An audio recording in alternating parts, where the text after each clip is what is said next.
தேர்தல் சீர்திருத்தம் தொடர்பாக அமைக்கப்பட்ட குழுக்கள் மற்றும் ஆணையங்கள்.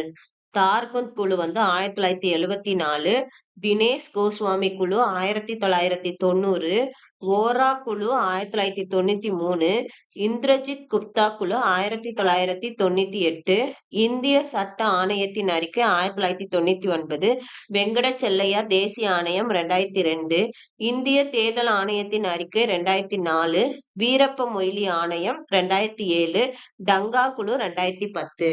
தார்குந்த் குழு 1974, தினேஷ் கோஸ்வாமி குழு 1990, ஓரா குழு 1993, இந்திரஜித் குப்தா குழு 1998, இந்திய சட்ட ஆணையத்தின் அறிக்கை 1999, வெங்கட செல்லையா தேசிய ஆணையம் 2002, இந்திய தேர்தல் ஆணையத்தின் அறிக்கை 2004, வீரப்ப மொய்லினா 2007, டங்கா குழு 2010.